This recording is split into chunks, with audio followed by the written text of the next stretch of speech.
Come on, we can do much better than that. Get on your feet. Let's give the highest praise for the life of George Floyd.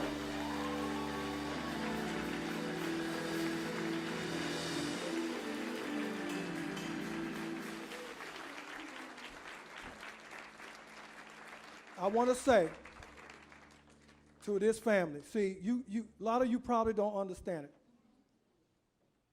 I've been involved with this family for the past couple weeks.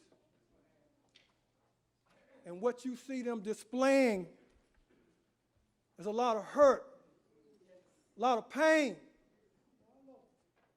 and I'm feeling it. I'm hurting so bad. I'm trying to my best to do this today. I ask y'all to bear with me. I've been in this business for over 30 years, and the racial injustice that I'm seeing all over the world, it hurts. My mother taught her 5 kids to love everyone, regardless of the color of their skin or status. I took that principle to a career of law enforcement. I took it to law enforcement. And I dreamed about being a law enforcement officer ever since I was 10 years old. But that dream is now turning into a nightmare.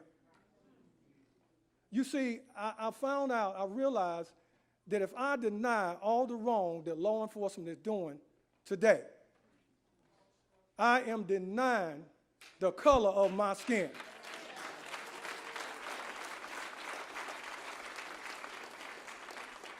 And I won't do that. I am a black man first, then law enforcement. You see, one thing that people got, as a black officer, when our community looks at us, they look in 2 different directions. They look and they say, okay, they don't trust us because we're officers now. The trust the fear is real in the black community. Let's be real about it. The fear is real. They don't trust their black officer because we're officers. But then they question our blackness. They ask us, hey, how can you be a part of something with all of this going? Can you see? Are you blind? Can you see what's going on? I'm going to keep it real. If there was 4 brothers that threw a police officer on the ground,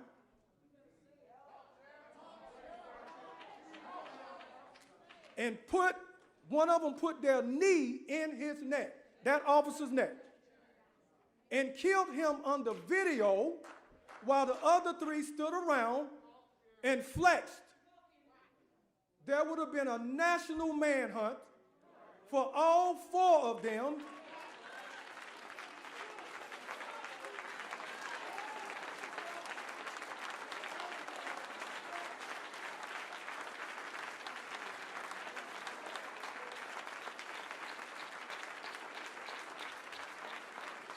There would have been a national manhunt for all 4 of them, and they would have been arrested and charged with murder immediately.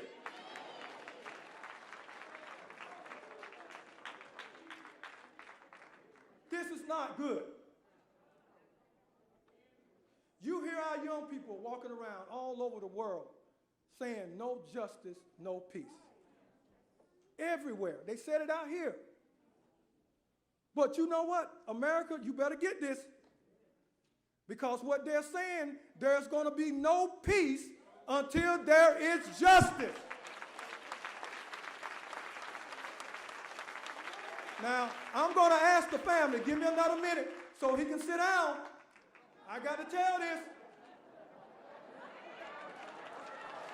I got to tell it.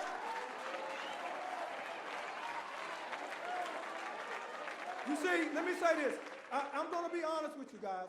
There is a lot of good police officers in this world. All over the world. We couldn't have done this today if we didn't have it. But we can't afford to have 1 or 2% doing the mess that we're doing right now. We walk around with all this power. And there needs to be some house cleaning. I didn't say spring cleaning. Spring cleanings mean you're dusting and spraying. You need to take out the trash.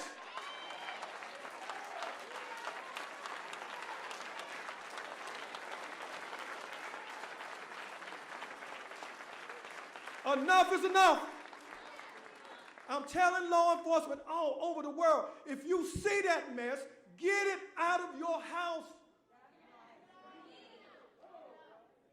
These young people are not playing. We're starting a war in this country, a war on our own soil, because we want to do it this way and that way. How can you expect these young people to respect us and do the right thing when they see one side this way and one side the other? They're hurting. They're in a rage. It's easy for us. You know, I'm older, I'm mature, I can handle it, but I'm mad too. I'm in a rage too. But these young people who are not there yet are doing it the way they think they know how to do it. I don't condone the burning down the buildings and doing all the riots and stuff, but we need to listen to them right now. George died. George died now. He's gone. He's dead. We can't let the story die. If the story dies, we're going to keep talking and keep talking and keep talking, and we're never going to do it.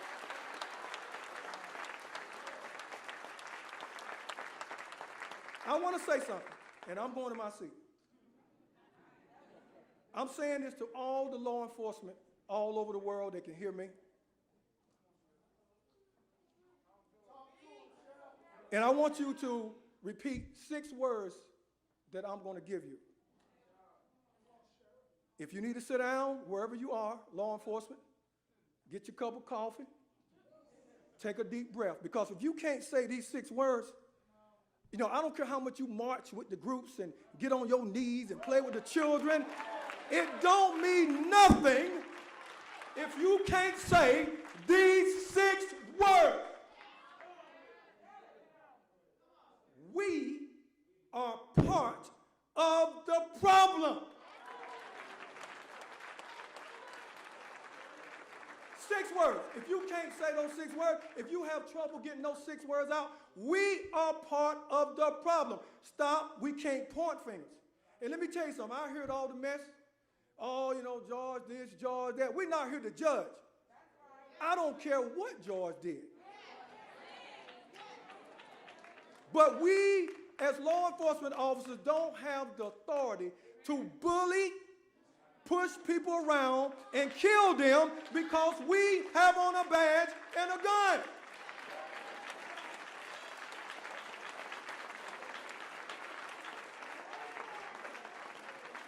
I'm upset.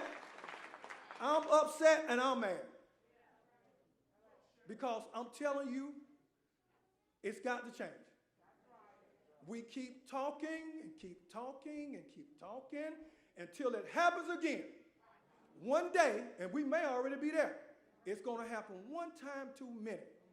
While we have the ears of those young people who are trying to get it right, we better help them.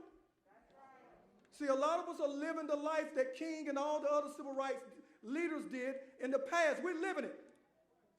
But the change that needs to be changed right now has got to come from that young generation.